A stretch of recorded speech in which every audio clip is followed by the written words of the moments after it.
MBG nggak boleh lagi pakai anggaran pendidikan dari APBN. Yes, baru aja Mahkamah Konstitusi memutuskan kalau MBG ini dananya itu nggak boleh motong dari anggaran pendidikan di APBN. Permohonan ke MK ini diinisiasi sama guru-guru, terutama guru-guru honorer.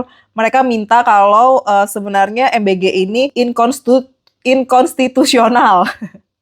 Karena dananya ini memakai APBN yang porsinya yaitu untuk anggaran pendidikan. Tapi sama MK tuh mengabulkan sebagian dan bilang kalau MBG ini sebenarnya tetap konstitusional, tapi memang anggarannya ini nggak boleh ngambil dari anggaran pendidikan. Jadi kalau gue baca di sini, perkara ini tuh berpusat pada penjelasan pasal 22 ayat 3 Undang-Undang APBN 2026 ini yang diujikan, pasal ini yang diujikan ke MK, yang menyatakan kalau pendanaan operasional penyelenggaraan pendidikan itu mencakup program makan bergizi. MK menilai kalau istilah operasional penyelenggara pendidikan itu harusnya dimaknai sebagai komponen utama yang berkaitan langsung dengan penyelenggaraan pendidikan. Komponen tersebut mencakup peserta didik, pendidik, dan tenaga kependidikan, sarana, prasarana, kurikulum, serta evaluasi dan pengembangan pendidikan. Yang mana makan bergizi ini nggak masuk di dalam sarana operasional pendidikan. Memang program MBG ini dilaksanakan dalam lingkungan pendidikan, tapi dilaksanakan di lingkungan pendidikan itu bukan berarti merupakan komponen utama dari pendidikan. Jadi nggak masuk di dalam operasional itu. Jadi MK berpendapat semestinya pembiayaan program MBG ini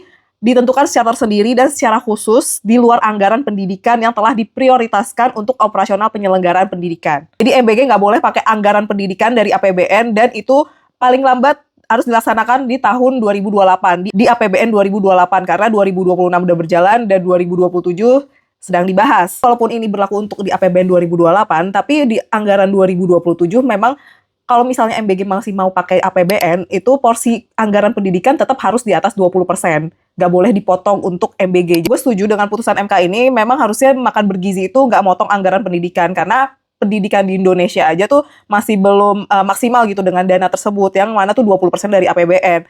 Untuk pendidik, untuk anak didiknya, sarana prasarana itu masih banyak yang kurang. Jadi dengan kekurangan tersebut aja, kenapa harus dipotong lagi untuk makan bergizi? Makanya harusnya sih makan bergizi tuh ada porsinya sendiri. Ya entahlah ngambil dari mana, gue nggak paham. Tapi gue sepakat sama MK. Untuk selanjutnya kita harus bener-bener kawal mengenai APBN ini, APBN 2028, itu MBG nggak boleh pakai APBN yang porsinya anggaran pendidikan. Nah, kalau menurut kalian gimana?